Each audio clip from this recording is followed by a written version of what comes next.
তবে কি আবার নাইম শেখেই ভরসা? প্রশ্ন আসতেই পারে। ওপেনিং পজিশন দুটি আর বাংলাদেশ স্কোয়াডে এখন ওপেনার তিনজন। প্রথম দুই ম্যাচেই ব্যর্থ দুই ওপেনার সিরিজ নির্ধারণী ম্যাচে, তাই পরিবর্তনের প্রশ্ন আসতেই পারে। আর সেই প্রশ্নের জবাব তো একজনই, তিনি নাইম শেখ। তবে কি দলে আসবে পরিবর্তন, নাকি প্রথাগত ডানহাতি বাহাতি কম্বিনেশনে ফিরবে শেষ ম্যাচে? বিস্তারিত প্রতিবেদনে।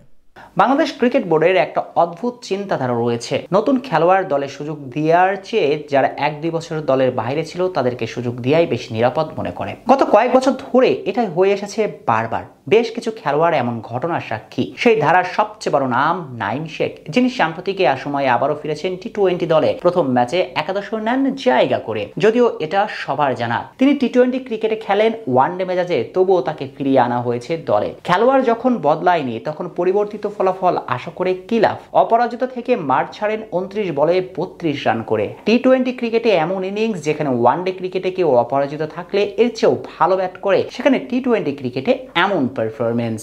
তবে নাইম শেখ যখন দলে, তখন সিরিজ নির্ধারণী ম্যাচকে সামনে রেখে আবারও সেই একই প্রশ্ন। তবে কি 16 তারিখের তৃতীয় টি-20 ম্যাচে একাদশে ঢুকবেন তিনি? প্রথম ম্যাচে ইমন 38 রান করলেও দ্বিতীয় ম্যাচে ব্যর্থ তিনি। এদিকে তামিমের ব্যাটে রান নেই কোনো ম্যাচে। সিরিজ নির্ধারণী ম্যাচে তাই কোচ এবং অধিনায়ককে নিতে হতে পারে কঠিন সিদ্ধান্ত। ওয়ানডে ম্যাচে ব্যাট করা নাইমকে দলে ফেরাবেন, নাকি ইমন তামিমেই ভরসা রাখবেন? যদিও বাংলাদেশ ক্রিকেট এখন অনেকটাই বদলেছে, যেটা স্বস্তির। একটা সময় ছিল যখন কোনো অধিনায়ক ধরেই নিতেন একজন বাহাতি ও একজন ডানহাতি মাঠে থাকা জরুরি। এমনকি এটাই একটা পরিকল্পনার অংশ হিসেবে ধরে নিতেন তারা। তবে এখন ছিঁড়ে গিয়েছে সেই শিকে, এখন আর সেই ভাবনা নেই কারো মাঝে। দুজন বাহাতি কিংবা দুজন ডানহাতি কোনো বড় বিষয় নয়। যারা যোগ্য তাদেরকে ওপেনার হিসেবে মাঠে নামিয়ে দেওয়া হয়। আর সে কারণেই তো তামিম এবং ইমনকে ভাবা হচ্ছে বর্তমান ও ভবিষ্যৎ। কারণ এই দুজন খেলোয়াড়ের হাতেই পড়ে আছে লম্বা সময়। যদি তারা পারফরমেন্স ধরে রাখতে পারে, অজি কিংবদন্তি জুটির গিলক্রিস্ট ও হেডেনের মতো দারুণ কিছু আশা করাই যায়। এই দুজন যদি শেষ ম্যাচে টিকে যান, তবে বুঝতে হবে এই দুজন লম্বা রেসের ঘোড়া বানাতে চায় বাংলাদেশ ক্রিকেট। কিন্তু যদি আসে পরিবর্তন, তবে উঠবে প্রশ্ন।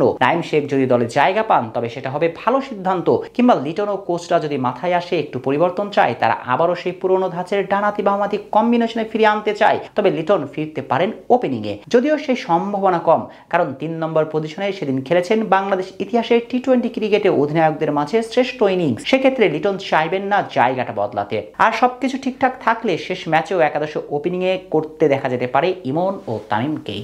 বাংলাদেশ ক্রিকেট বোর্ডের একটা অদ্ভুত চিন্তাধারা রয়েছে। নতুন খেলোয়াড় দলে সুযোগ দেওয়ার চেয়ে যারা 1-2 বছর দলের বাইরে ছিল তাদেরকে সুযোগ দেওয়াই বেশি নিরাপদ মনে করে। গত কয়েক বছর ধরে এটাই হয়ে এসেছে বারবার। বেশ কিছু খেলোয়াড় এমন ঘটনার সাক্ষী। সেই ধারার সবচেয়ে বড় নাম নাইম শেখ, যিনি সাম্প্রতিক সময়ে আবারও ফিরেছেন টি-20 দলে। প্রথম ম্যাচে একাদশে নেন জায়গা করে।